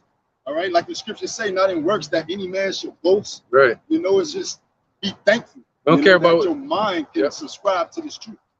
But yeah, we don't care about what you did for the community. Community activists, you know. We don't care about what you think you did for your people, because you really didn't do nothing. Yeah. Got a business started in the truth, you know what I mean? It's like, it don't make no sense. Yeah. So let's keep going, man. Stay on the topic. Go ahead, brother. I want to get back on the book topic. of John 17:17 all the way to 21. Sanctify them through the word of truth, as thou hast sent me into the world, even so have I also sent them into the world. And that truth is our protection, man. It said Yahweh is the spirit, and they that worship Him must worship Him in spirit and in truth. Right. So that's going to be our hedge, man. 2 15 and 11. Go ahead. And for their sake, I sanctify myself, that they also might be sanctified through the truth. All right, so he sanctified himself when he was crucified. So now we're sanctified through the truth. He separated himself, yeah. Right. Neither pray I for this alone, but for them also we should believe on me through their word. So not only the ones that are chosen to teach this word, but the ones that believe in the ones that in the words that we are teaching. All right, see, Yahweh Shai want all of them. He want all that you give me, Lord. I want all of them. That's what he said. This is the prayer from Yahweh Shai to Yahweh, man. Right. That's the body coming together to join up to one another. Right. That day, and the belief. Yep. Because they said it. Once the men and women and children believed Paul, they said they cleaved unto him. See that? Through their belief. So the ones that cleave, we cleave unto the words that were written of the prophets of old. And then we speak those words, and then others cling unto us, you know? And that goes into Isaiah 14. John 17 and 21. That they all might be one, as thou, Father, art in me, and I in thee, that they also might be one in us, that the world might believe that thou hast sent me. Right, man. So we become one. You know, and that's something to rejoice about right now, that we're one with Yahweh through the Spirit. You know, and the only wrestling is you or us. All right, when you get doubtful, you think you're not a man of the Lord, you get so frustrated, you're dealing with certain issues, you can't figure them out. And the Lord said easily, bring it up to him if you can't figure it out. All right, we're put in so many positions. He said manifold temptations. That means different types and different levels of trials that we're going to go through. And within those trials, we have every example, and we have a chance to call on Yahweh. He said, strength is made known in weakness. All right, let's get that one. Let's go to the bar real quick. Second entrance. Oh, yeah, right there. It's Psalms 51 and 16. But thou desirest not sacrifice, else would I give it. Thou delightest not in burnt offering. The sacrifices of Yahweh by Hashem Yahweh Shai are a broken spirit, a broken and contrite heart. O power, thou will not despise. Man, that's right, man. The Lord said he will not despise you, man, if you have a contrite heart and a broken spirit. And the Lord said that when he was here, he didn't show up to put out a smoking flax or a broken reed. All right, a broken reed shall he not break. Meaning what? If it's already broken, he's not going to break it anymore. He's going to fix it. If it's a smoking flax, a flax is what they used to use as candles. So if he sees somebody lit up calling themselves a Jew and they claim to be keeping the law, he's not going to destroy them. He's going to tell them to just what? Light their fire more. They need to learn more. He's not going to put their fire out. He's saying, yo, you already know you're an Israelite. You just got to get more understanding. Right. And you don't know shit. You just a broken ass person. So you just need to break all the, you just need broken. You need to be put back together. God. That's it. And he going to put you back together. He's going to put you back together. Yeah. So he didn't show up to break even more the brokenhearted. All right. Instead, that's what he wants to heal. And man, listen. Because in strength is shown in our weakness. So now we're at that broken spirit and contrite heart. And so now when he comes up, what does he give us? A sense of hope. Now our eyes are open to, oh, there is hope around here. There is some, because you know, at one point in time we all felt separated from the world. All right, so now with that calling, he shows you why he separated us. Just like how he prayed to the Father. He says, sanctify them through that truth. The word is truth. So that's a separation. Yeah, you realize you're separated with the cornerstone. You know, the stone that the builders refused. We become those group of stones that's set up in his plot. All right, intersection. Good. This is 1 Thessalonians chapter 5 and verse 8. Let us who are of the day be sober, putting on the breastplate of faith and love, and for a helmet of the hope of salvation. For God hath not appointed us to wrath, but to obtain salvation by our Lord Yahweh Shai Mashiach. All right, man. Yep. That doesn't mean you can't drink a little bit of liquor and wine. What that means is to be what? Circumspect. And that means to be what? Patient. That word sober. All right. That means to be patient, you know, and bearing your soul and waiting on the Lord. All right. Get the second of the 15. Yep. All right, it's the book of 2nd Esdras, chapter 15, verse 11. Right. So this day of blowing the trumpets. Oh, wait for this real quick.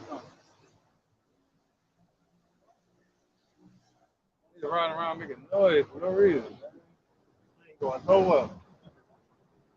You know, there's areas for everything. You know what I mean? Yeah, go ahead, brother. Go ahead. All right, 2nd Esdras, chapter 15, verse 11.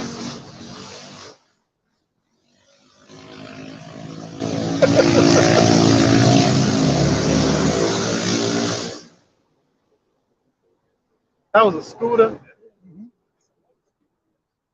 I got a book of 2nd Esdras, chapter 15, verse 11.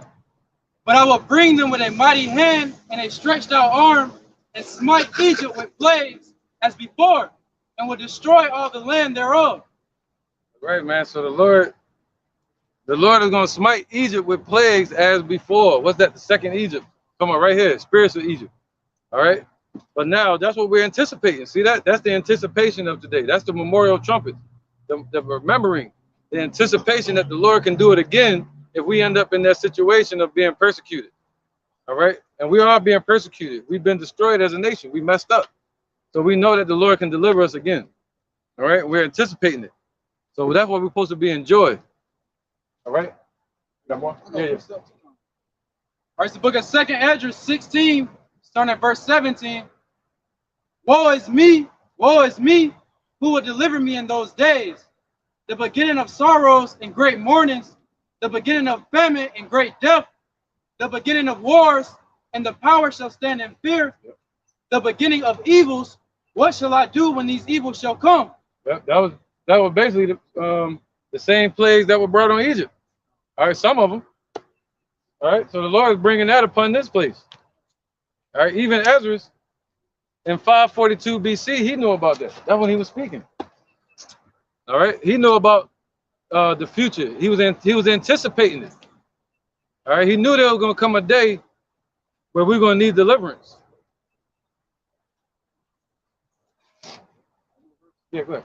All right, in verse 19, behold, famine and plague, tribulation and anguish are sent as scourges for amendment. And that word amendment just means correction. All right, so the Lord is sending that to correct our people, to not even correct our people, to correct the earth. He's gonna put everything back in its rightful place when the Lord sends the destruction. All right. Let's get that. Let's get back where we was at. All right. So now, first, Isaiah 58:1.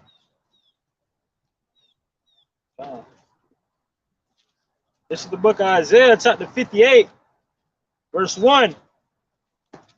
And it reads, cry aloud. So we cry aloud, right? That's your trumpet, that's your voice.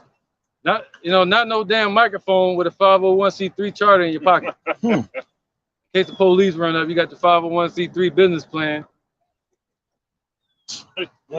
Spare not. Lift up thy voice like a trumpet. Right, so that means spare not. Be no respecter of persons. Keep teaching. People walk by and scoff and mock at you, and they want you to shut up. You just keep on teaching. That's why we're not ragging on brothers that teach boldly. That's not the issue. We teach boldly. We snap sometimes too. You be in the spirit. You be it's called righteous anger, or righteous vexation, or just joy. You be so excited. But he said what? He said, read that again. Cry aloud, spare not. So cry aloud. That's why in this camp y'all see us doing this. We telling brothers to raise their voice, because the Lord commanded us to cry aloud, all right, and spare not. I'm about to say, because there could be somebody down the street that might hear your voice and be like, what's he talking about? What the hell they talking about? And just out of curiosity, just walk past you, and it was meant for that brother to hear, or that sister to hear. Yep. Go ahead. Lift up thy voice like a trumpet. So lift up your voice as that trumpet now. See? That's our trumpet now. We're not in Jerusalem anymore.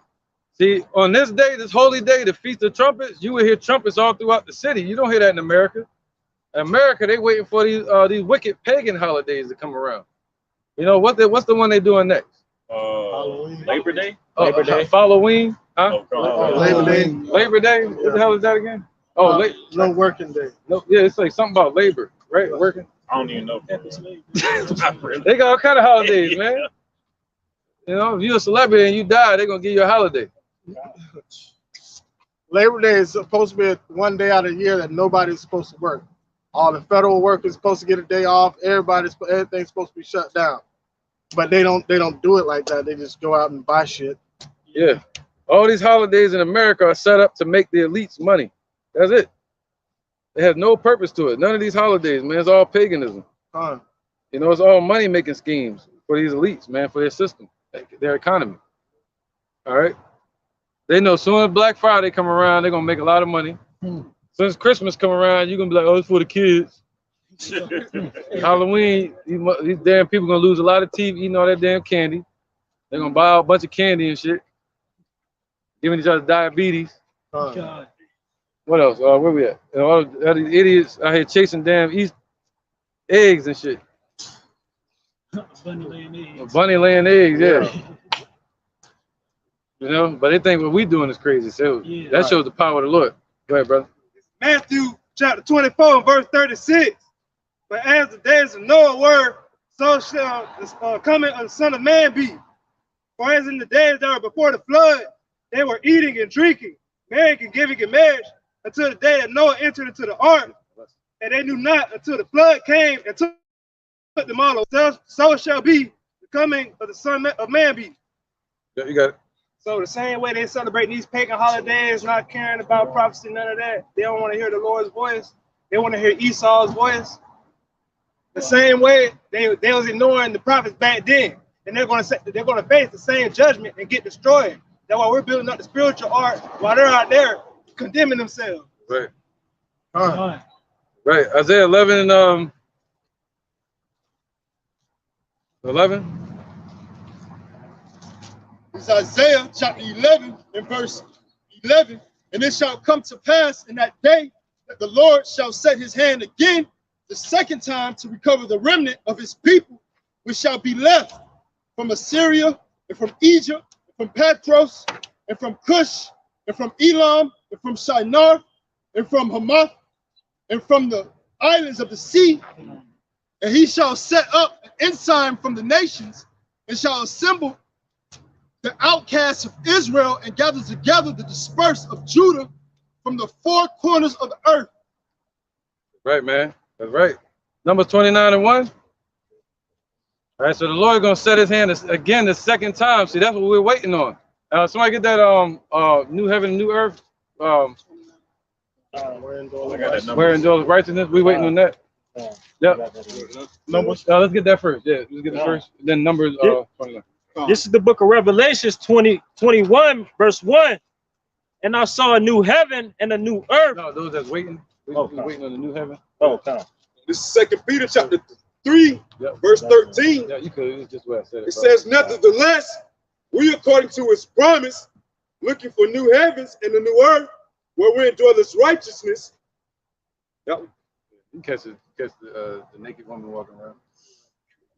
You shall see a woman in the field. Butt naked, basically. Yeah, butt naked with her. Start from 12. All right, this Peter 3 and 12. Yeah. It says, looking for and hasting until the coming day of Yahweh Shai. Right, so we're supposed to be looking for. We're supposed to be looking for and hastening. All right, so how do we look for it? The Lord commanded us to watch. All right. So you have something called media. You have the internet. And your current events that happen in your city.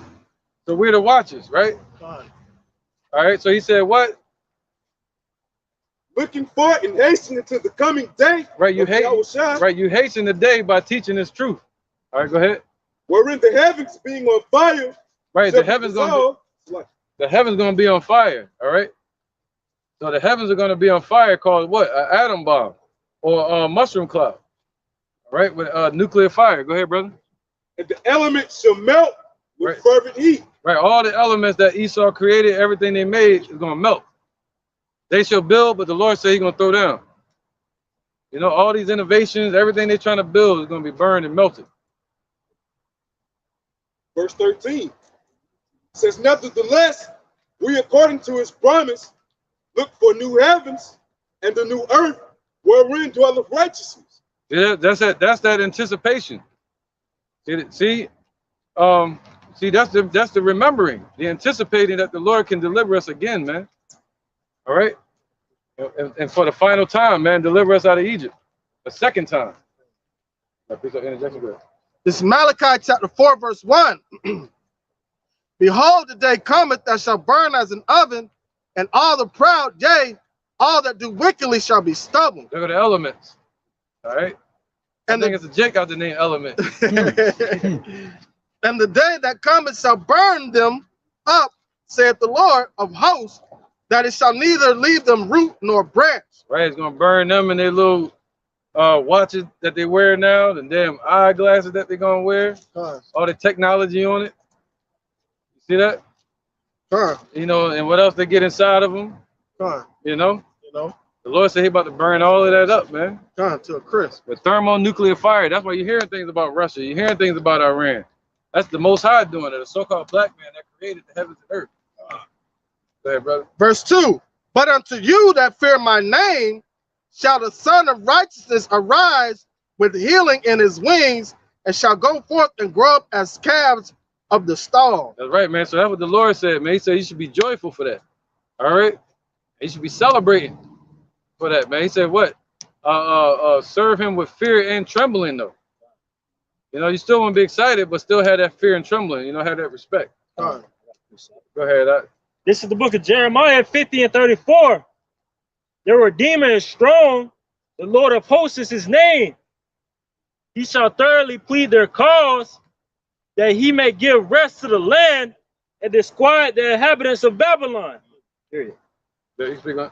God, man. That being Yahweh Shai, what the brother was just reading about, man. Coming back with healing in his wings, man. Coming to redeem the elect and ultimately getting those new bodies. All right? Heavenly bodies, man. Well, we won't sin no more. It's the book of Ezekiel, chapter 22 and 20. As they gather silver and brass and iron and lead and tin into the midst of the furnace to blow the fire upon it, to melt it, so will I gather you in my anger and in my fury, and I will leave you there and melt you.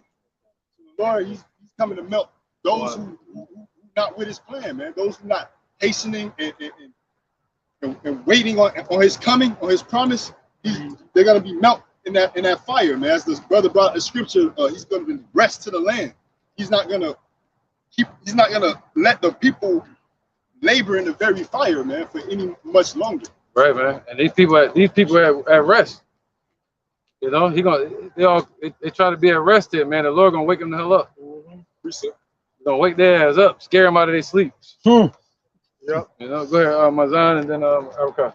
All right, this is the book of Zechariah, chapter 14, and verse 12. And this shall be the plague wherewith the Lord will smite all the people that have fought against Jerusalem. Their flesh shall consume away while they stand upon their feet, and their eyes shall consume away in their holes, and their tongue shall consume away in their mouth. And I just brought that out to back up the brothers, man. You know, that's gonna be, you know what I'm saying, the plague for the people that fought against Jerusalem. Who is Jerusalem? The so-called Negroes, Latinos, and Native Americans, man, and also the speckled bird. You know what I'm saying? He said that these people's eyes are gonna consume away in their holes, man, and their tongue is gonna be burnt out their mouth. You know, the day that's coming is gonna burn more than the 6th-degree burn, man. All right, I got to preach that real quick. This is Sirach, chapter 4, 28. Strive for the truth unto death, and the Lord shall fight for thee. And that's something to celebrate. You know, we don't celebrate like we already on the chariot, because that would take away from the fear and trembling. You know, but we celebrate because of the hope that the Lord gave us, man. That Yahweh Shai is about to return and deliver the Negroes, Latinos, and Native Americans. You know? And the speckled bird Israelites that look like the other nations. All right, I should say the Lord going to deliver the 144th in the 1/3. All right. Numbers. Yeah, numbers real quick. Oh, uppercut. Second Ezra chapter 2, verse 13. That's to back up the argument, all right? It says, "Go, and you shall receive break for a few days until you, that they may be shortened. The kingdom is already prepared for you. Watch." All right. And so ultimately, that's what we're supposed to be doing, praying for a few days, man. Why? Because this is not our rest, all right? You know, hey, it's nothing down here for us, all right? So that's why we're supposed to be down here turning back to the Lord, Yahweh Bashem Yahushua, all right, working for salvation, working to obtain salvation, man. Just like the brother Athanyala said. Why? Because if you're not praying for those few days, man, hey, you're a part of the problem. Why? Because you're enjoying the folly of this world, man. And just like the brother Mazan brought out too, hey, yeah, it's going to be destroyed too, man. Remember back to Isaiah 65 and 12 too. All right, if you're in the way, yeah, it's going to be numbered to the sword. You know why? Because you chose wherein the Lord delighted not. Right, right, man. Number 29. It's Numbers chapter 29, verse 1.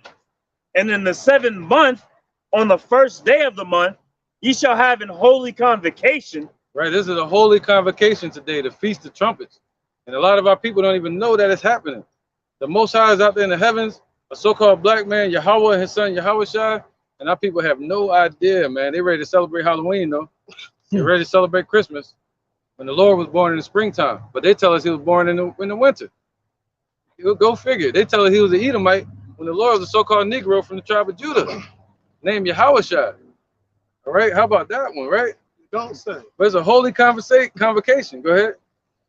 Ye shall do no servile work. So today becomes a Sabbath, right on the new moon. Go ahead. It is a day of blowing of the trumpets. A day of, in our term, you can blow the trumpets, man. That's part of our heritage. You know, if I had a shofar, I'd use that joint all day. You know, but it'd be a bunch of flat notes going out. You know what I mean? But so we blow up the trumpet, meaning, you know, you're gonna be in a fiery spirit to get these lessons done. You know, go meditate so the Lord can talk to you and you get your lessons done, man. And it's supposed to last, I think, like 8 days. All right. So go down to verse because if you read this whole chapter breaks down what was going on those days on the Feast of Trumpets. They was giving sacrifice, blowing the trumpet. But if you go right here to I think it's verse 35. Read over to the end. Verse 35. On the 8th day. See, it said, if you read through that chapter, it goes the first day, the second day, the third day. You know, tell you how to keep the sacrifices. So all throughout those 8 days, you would hear trumpets blaring. You know what I mean? On the 8th day, ye shall have a solemn assembly. Ye shall do no servile work therein. Right. But ye shall offer a burnt offering, a sacrifice made by fire. There you go. So we offer sacrifice through doing this work now. You know what I mean? That's the spiritual sacrifice we offer up. We might link up like a camp, do a lesson or something like that. You know? Go ahead. A sacrifice made by fire of a sweet savor unto the Lord. Right, and that sweet savor is Yahushua. You know, in the spirit of truth.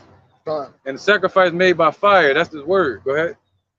1 bullock, 1 ram, 7 lambs of the first year without blemish. Right, and none of those lambs and bullock could ever equate to the sacrifice we had through Yahushua. Their meat. You got it. I got it. You got it. It's Isaiah chapter 66. Chapter 66, verse 3. He that killeth an ox is as if he slew a man. He that sacrifices a lamb as if he had cut off a dog's neck. He that offered up an oblation is as if he offered swine's blood. He that burneth incense as if he blessed an idol. Yea, they have chosen their own ways, and their soul delighteth not in their soul delighteth in their abominations. So there's no other kind of sacrifice. The Lord did away with the sacrifice when Yahushua came. It became the ultimate sacrifice. And the only other sacrifice and the only other altar is the spiritual altar we're building up in the spirit, and the physical altar being America, which he has a great sacrifice embodied. So those are only, as far as us, the children of Israel, Yahushua made the ultimate sacrifice. All right, go ahead, brother. Go on. This is the book of Amos, chapter 5 and verse 21.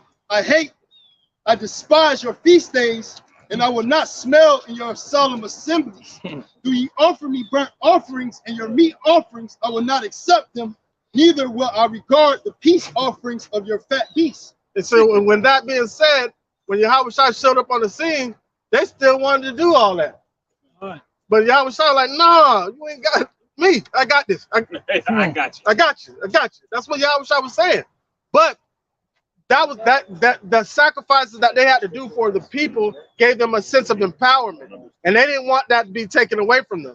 So they didn't want Yahweh Shai to rule over them, but like they were ruling over the people. Right? Can somebody get Hebrews 13 and 16? You can keep speaking. Let me get these two real quick. Hebrews 13 and 16. Hebrews 13 and 16. 13 and 16. It's the book of Hebrews, chapter 13 and verse 16. Right. Hebrews 10 and 26. Go ahead, bro. Hebrews 13 and 16, but to do good and to communicate, forget not. Right, so to do good, what's that? To do good is to do this work and teach. So you can teach on the Sabbath. That's why the Lord said that. Is it a righteous thing to do good on the Sabbath? Yes. And doing this work is a good work. The good fight of faith, right? The good news. All right? That's getting our brothers and sisters out of a ditch. Right. Just like a horse, right? Right. Go ahead, brother. But to do good and to communicate, forget not, for with such sacrifices Yahweh is well pleased. Whoa. So those are sacrifices that the Lord is well pleased with. All right, to communicate in righteousness, man.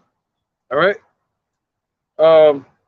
Hebrews 10 to 26. This is Hebrews chapter 10, verse 26. For if we sin willfully, after that we have received the knowledge of the truth, there remaineth no more sacrifice for sin. Right. Right. But what? Keep going. Right. One more verse. But a certain fearful looking for a judgment and fiery indignation which shall devour the adversities. The adversary. That's like an adversary. So adversary is a contender. So that's it. That's all they got to look forward to, is to be destroyed. Because there's no more sacrifices for sins, man. All right. The only sacrifice we have is our free will sacrifice, which is to do this work. All right. The free will offering. Go on. So look at that number. You already read that numbers. Oh no, I didn't finish it. Okay, go ahead. Numbers chapter 29, verse 37.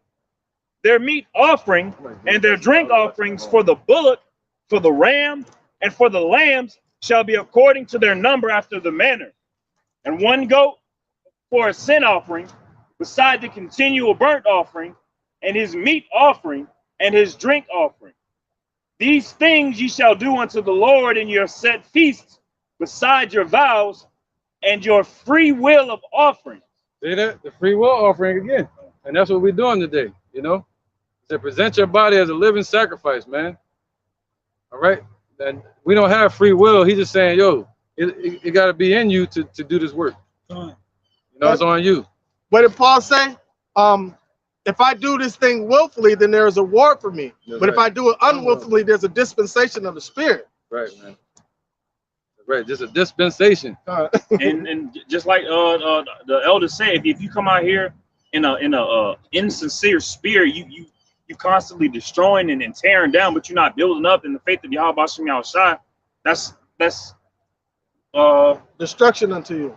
Bottom line.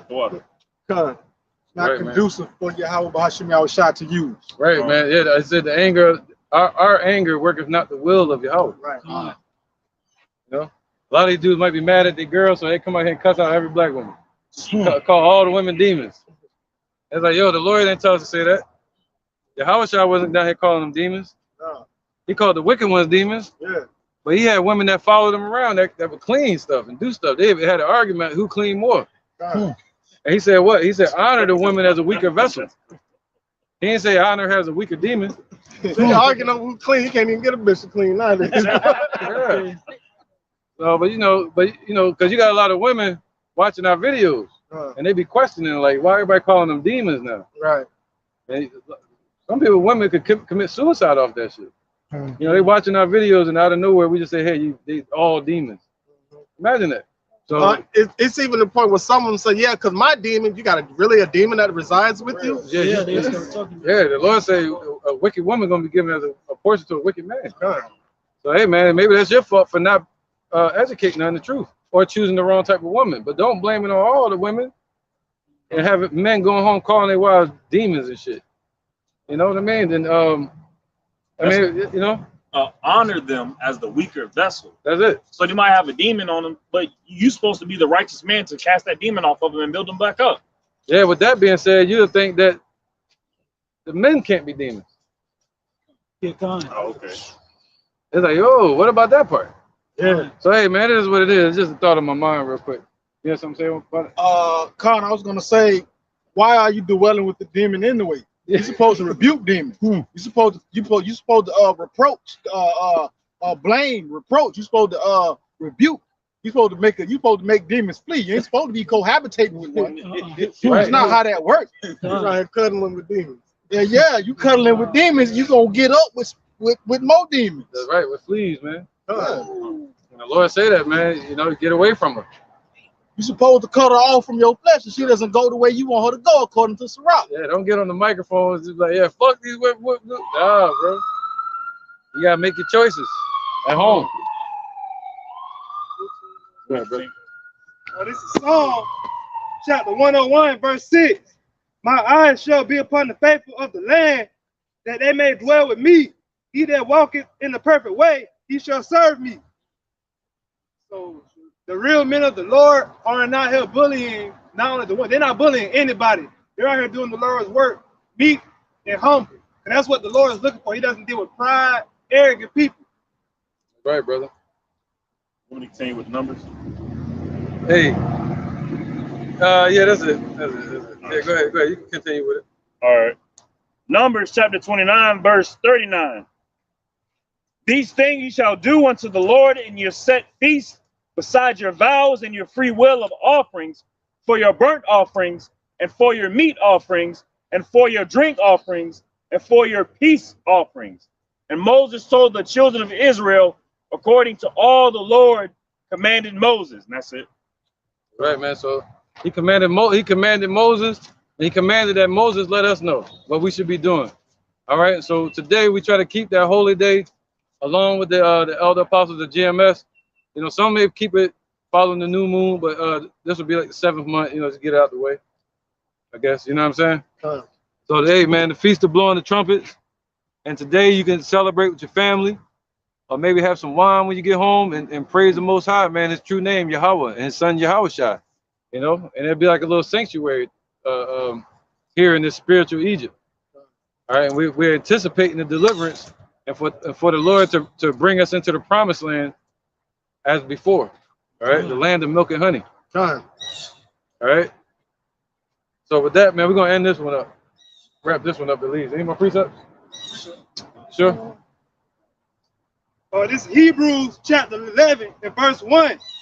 Now faith is the substance of things hoped for, the evidence of things not seen. So these people out here beating on their chest, they're proud of themselves. They're not proud that they have the Lord on their side. That ain't faith causing you to have pride. Yeah. Faith and pride, you can't put them in the same basket. That's just like chop on a sandwich. I got a precept. Good, man. This is Matthew chapter 5, verse 16. It says, "Let your light so shine before men, that they may see your good works and glorify your Father which is in heaven."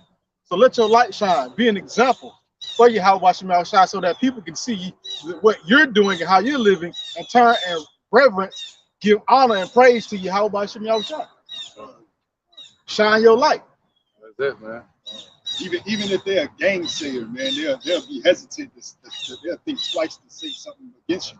As the scriptures say, you make your enemies be at league with you. Peace with you, yeah. Right. You got one? Good. All right, we're gonna end it there on this topic at least. And you know, and before we close out, we had a brother.